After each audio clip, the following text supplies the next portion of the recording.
Il y a quelque temps, un beau matin, Colline est arrivée me disant qu'elle avait une adresse. Un manoir, semble-t-il, perdu au milieu de la verdure, non loin de chez nous. T'es pas rassuré, Colline? Direction donc ce petit village, à la découverte d'un nouveau lieu.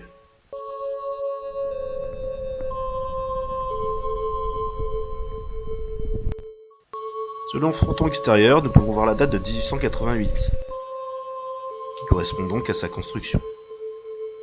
C'était certainement la maison du directeur de l'usine toute proche. Jolie maison bourgeoise, telle qu'on en trouve pas mal par chez nous. Bonjour, c'est Colline. Aujourd'hui, exploration urbaine du manoir Malédiction. Et donc, ce qu'on en sait, c'est que c'est abandonné depuis 2007 et que c'était un couple qui vivait là avec leurs deux fils. Le mari est mort et sa femme est morte 3 ans après. Et elle avait des gros problèmes de santé. Elle avait très mal au dos. Et j'ai en ce moment mal au dos. Ça me rassure pas trop. Non, j'aime pas ici. Mais voilà. C'est donc par hasard que j'ai découvert ce manoir très connu des urbexeurs.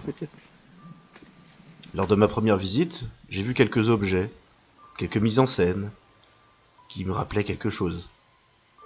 Très vite, je me suis dit, celui-là, je le connais. Et après quelques recherches, oui, il s'agissait bien du manoir Malédiction.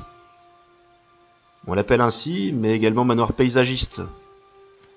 Certainement à cause du fait que la propriétaire aimait beaucoup les plantes, en témoigne le livre de photos à l'entrée.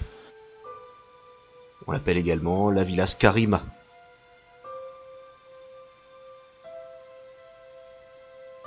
Très connu, ce fauteuil roulant qui nous accueille à l'entrée. Il devait appartenir à la dernière propriétaire, qui a terminé sa vie dans le manoir, victime d'un AVC, donc très diminué.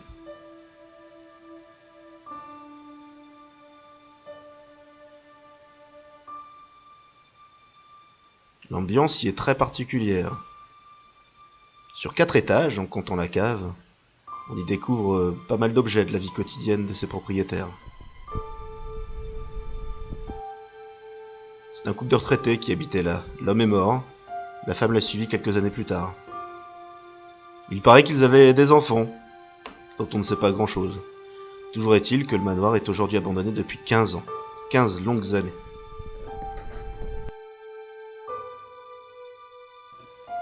Beaucoup de chambres, et chaque chambre est dotée d'une salle de bain. On aurait pu l'appeler le manoir salle de bain.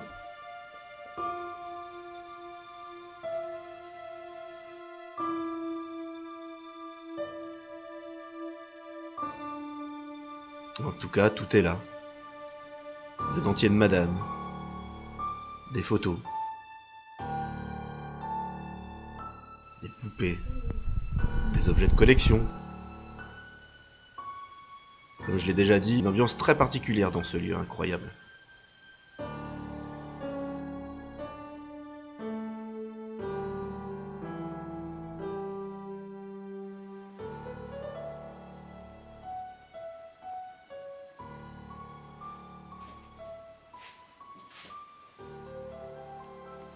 Oh, purée.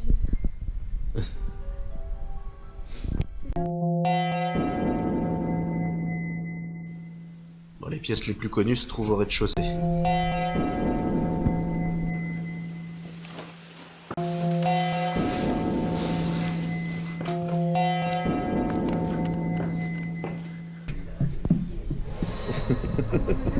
Vous avez vu le couloir d'entrée déjà, avec le fauteuil roulant. Ici la cuisine, qui est ouverte sur le jardin. Tel un aquarium, il y a une grande fenêtre sur le côté. C'est rempli de ces 15 ans de végétation. On a l'impression qu'il y a un terrarium directement dans la cuisine. Un autre élément très connu du spot, l'oie séchée, l'oie momifiée. J'aimais bien la cuisine. Enfin, elle était bien dans le temps. Comment on pourrait la nommer? Celle-ci est souvent déplacée, elle est actuellement dans la cuisine donc.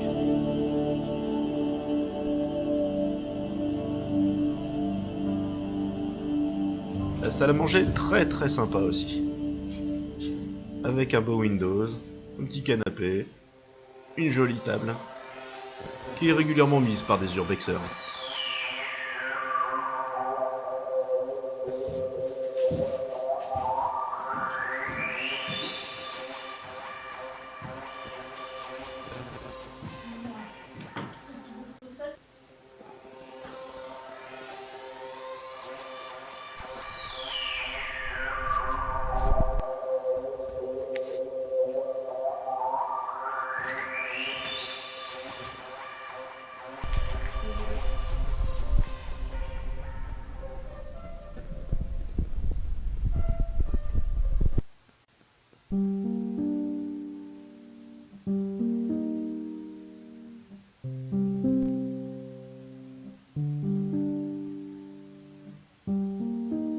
Un autre petit coin très très connu, grâce aux photos des urbexeurs, le petit coin salon de jardin. Un spot idéal à la photo. Je dois bien l'avouer, j'y ai passé pas mal de temps.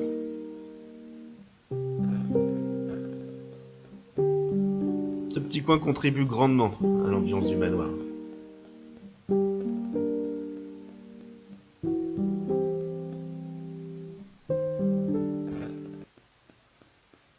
Ah, le salon et son piano.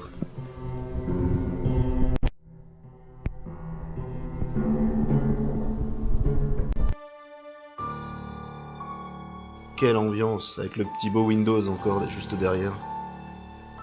On a envie d'y passer des heures, on s'y sent bien, presque. Certains diront qu'il y a une ambiance un peu particulière dans le lieu, à tel point qu'on se sent tout le temps observé. Moi, je n'ai pas ressenti grand-chose selon les différentes visites que j'y ai faites.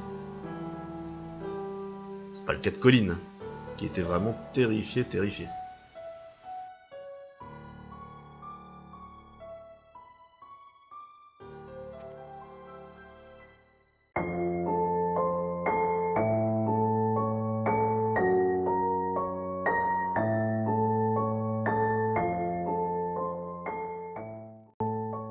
Une autre pièce m'a marqué.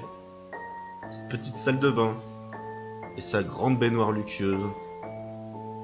On s'attendait pas forcément à trouver ce genre de pièce dans un tel manoir.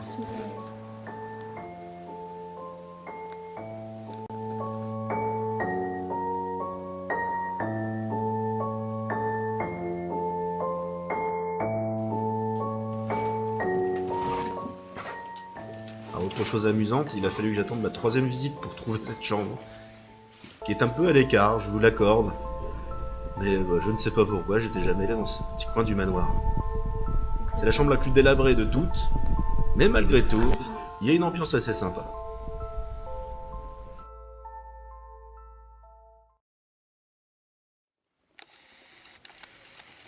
Alors personnellement, j'y ai passé pas mal de temps pour y faire des photos. Certains diront, Aurélien, t'aimes quand même bien photographier les poubelles. Allez, on se quitte. J'espère que l'exploration vous aura plu. N'hésitez pas à cliquer, vous abonner. Un petit pouce, c'est toujours sympa. Et à la prochaine pour nos explorations urbaines.